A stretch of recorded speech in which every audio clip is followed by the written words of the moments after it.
Bonjour à toutes et à tous, soyez les bienvenus dans MetaShift, le média des transitions. On va parler des biotechnologies avec une invitée en la personne de Marie-Cécile Damave. Bonjour.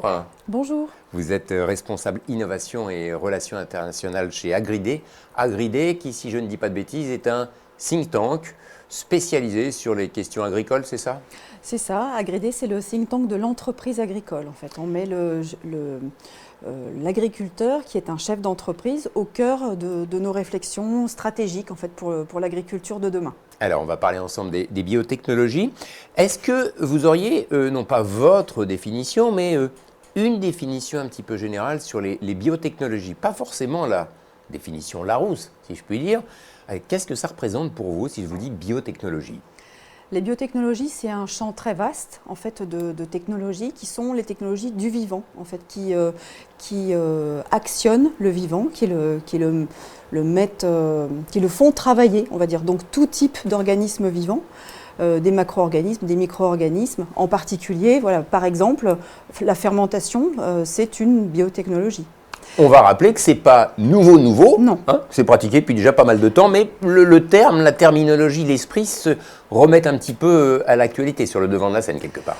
Oui, vous savez, moi je suis diplômée d'AgroParisTech, je suis ingénieur agronome, mais avant d'entrer à l'agro il y a quelques années, j'ai fait un BTS de biotechnologie. Donc j'y étais dans les années 90, donc ça commence à remonter et c'était déjà à l'époque on parlait de biotechnologie. Alors pour ceux qui ne connaissent pas forcément ou pas forcément bien, ça sert à quoi les biotechnologies concrètement si on essaie de se projeter sur des choses qui existent déjà, qui ont été développées grâce aux biotechnologies, et en tant qu'ingénieur agro, ça vous dit quelque chose. Concrètement, voilà, ça sert à quoi, ça a fait avancer quoi, et après on va voir qu'est-ce qu'on peut faire pour la suite. Alors très concrètement, je parlais de fermentation. Il y a des produits alimentaires qui sont courants et qui sont, comme vous le disiez, assez anciens.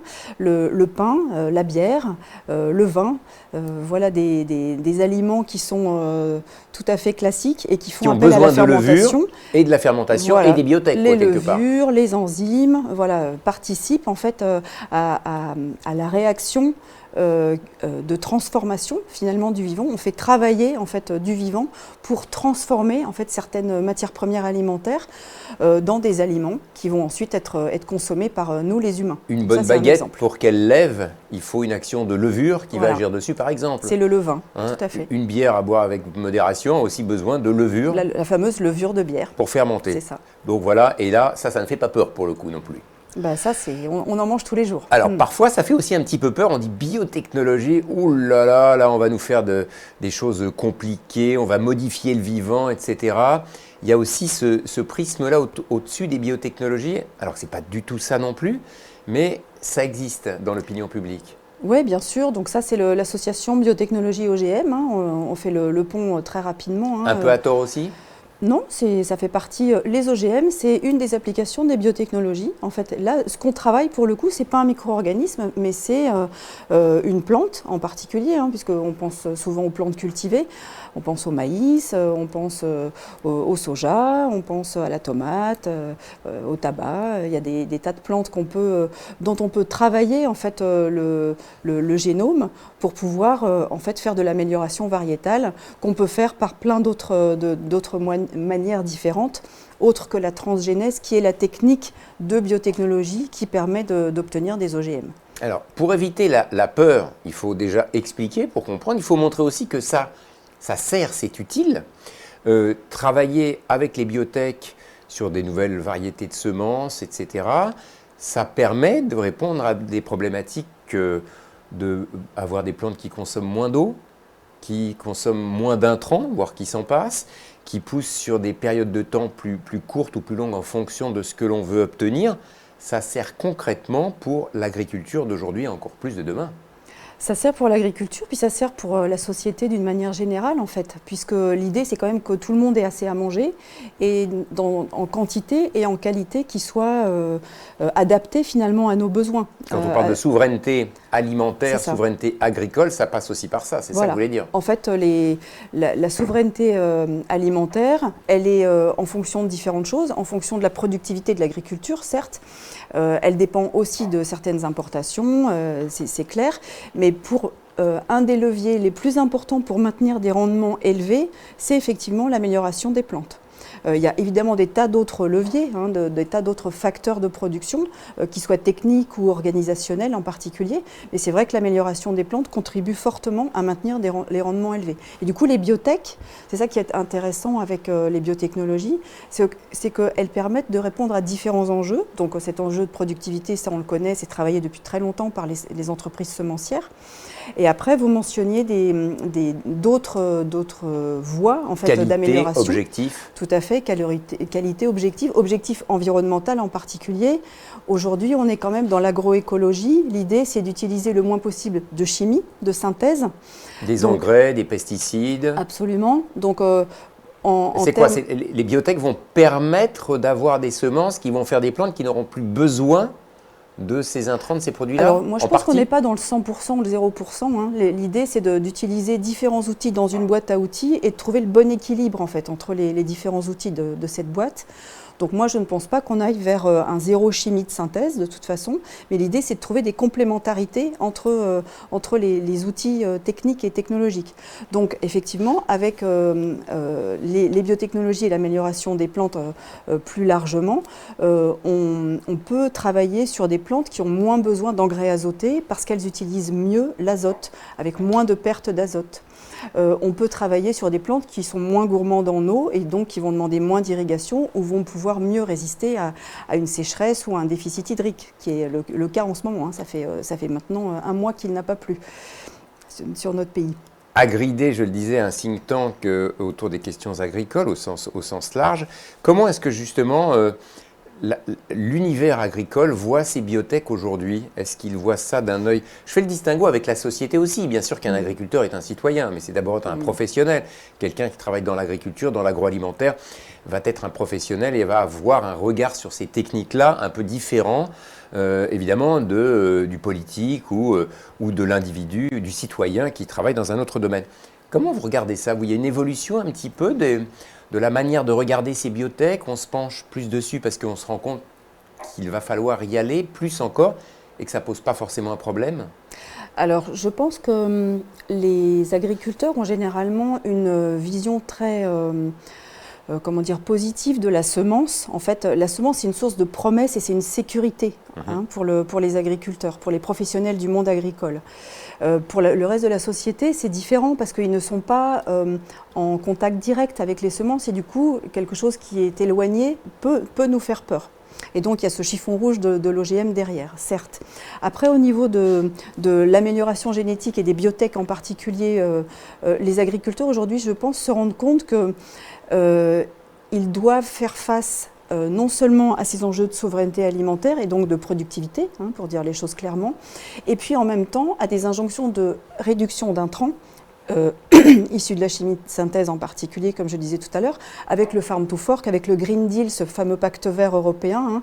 Une envie et des contraintes aussi. Des contraintes, mais vous savez, c'est par la contrainte qu'on innove, finalement. C'est la contrainte réglementaire et la contrainte sociétale, en fait, qu'on innove.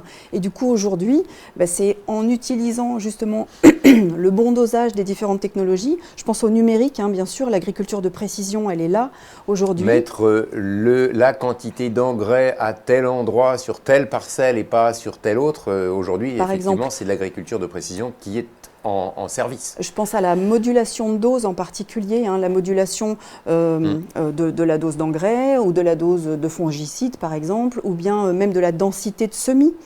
Ça, c'est des choses qui sont aujourd'hui possibles en utilisant l'imagerie satellite, en utilisant des machines adaptées. On loge sous l'appellation de biotech aussi? Non, ça, ce n'est pas des biotech, parce que les biotech, c'est le vivant, c'est les technologies du vivant. Donc le numérique, ce n'est pas du vivant, là, pour le coup. On apporte la technologie au service du vivant, en l'occurrence, là, pour mieux épandre ou moins épandre, mais ce n'est pas des biotech en tant que tel. Par contre, le numérique et le fait de brasser énormément de données, est utilisé, les technologies numériques sont utilisées par les entreprises semencières pour avoir accès à un maximum en fait de plantes, d'informations, voilà, de relevés, des connaissances de données. en fait de l'existant génétique. On voit bien que les enjeux sont là, que les biotech peuvent être une solution par rapport aux enjeux environnementaux, de production, de souveraineté alimentaire. Il y a quand même des points de blocage, on en a abordé quelques-uns, un ou deux, je crois, le principal législatif réglementaire et puis financier, si on revient sur ces deux points, sur ceux qui limitent, qui ralentissent, voire qui empêchent le développement des biotech en France et en Europe. Qu'est-ce que vous diriez là-dessus ? Alors oui, donc là on parle clairement des techniques les plus récentes d'amélioration des plantes, donc les fameux New Breeding Techniques ou New Genomic Techniques, parce qu'on a des acronymes en anglais, NBT ou NGT aujourd'hui.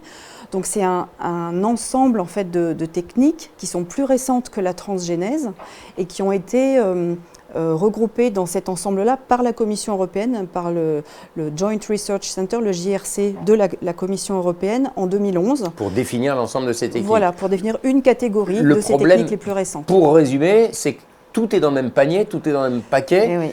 Et que finalement, on va retrouver des OGM, des NBT, tout ça mélangé. Donc, en gros, on a le droit un peu de rien faire en France et en Europe à cause de ça, si on est pragmatique. En fait, on a besoin, en fait, les entreprises aujourd'hui semencières et puis les agriculteurs, les gens du monde agricole en Europe ont besoin d'une clarification de la réglementation aujourd'hui qui manque de clarté. De subtilité peut-être ?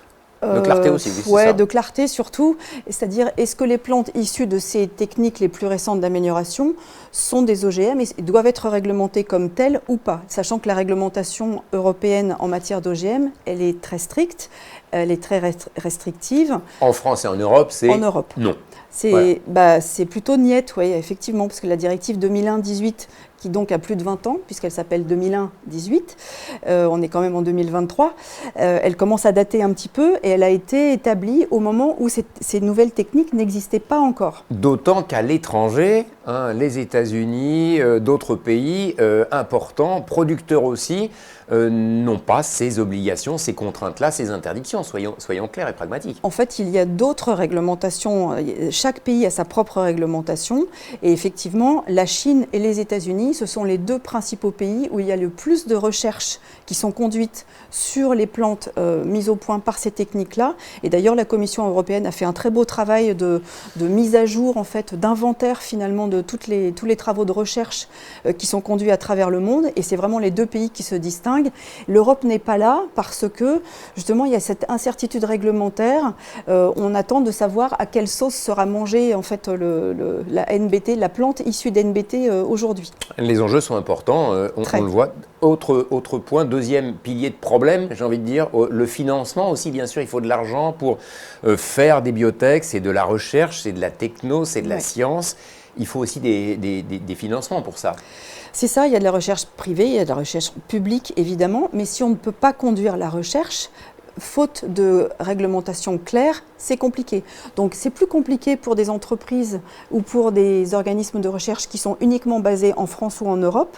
Et c'est beaucoup plus simple pour des entreprises qui ont des implantations à l'extérieur de notre continent et qui du coup peuvent conduire des essais, qui peuvent conduire des expérimentations ou bien qui peuvent mettre sur le marché et commercialiser absolument des plantes qui sont issues de ces techniques sur d'autres marchés. On va essayer d'être optimiste. Il paraît que la réglementation à Bruxelles serait, et on envisagerait d'étudier, comme dirait Coluche, on envisage l'hypothèse d'étudier une solution pour revoir les choses. Mais il faut aller assez vite, non ? Alors, ça fait longtemps qu'on dit qu'il faut aller assez vite, donc je reste prudente. Mais on parle quand même de cet ensemble de nouvelles techniques depuis 2011. On est en 2023, donc il faut vraiment être patient. C'est vrai qu'en 2023, il pourrait y avoir des avancées au niveau réglementation et cadre de politique publique européen. La Commission européenne a l'air d'avancer sur ces sujets-là. Elle a déjà envisagé en 2022 différents scénarios, différents critères d'évaluation pour ces plantes issues de ces techniques, en particulier en fonction de critères de durabilité. qui pourraient être définies justement par rapport, on parlait au climat, on parlait par rapport à l'utilisation de la ressource en eau en particulier, l'équilibre de l'utilisation des produits les avantages phytosanitaires que procureraient ces plantes issues de ces nouvelles techniques permettrait de faciliter peut-être leur développement, leur étude et leur développement. Et puis on est en pleine transition agricole quand même. C'est quand même ça aujourd'hui. L'idée, c'est comment accompagner la transition agricole et agroécologique aujourd'hui. Et à mon avis, cet outil biotechnologique fait partie des solutions. Marie-Cécile Damave, merci beaucoup d'être venue sur MetaShift nous parler de ce sujet. On aura certainement l'occasion de se revoir pour en reparler à l'avenir. Je rappelle que vous êtes responsable innovation et relations internationales au sein du think tank Agridé. Merci, à bientôt. Merci.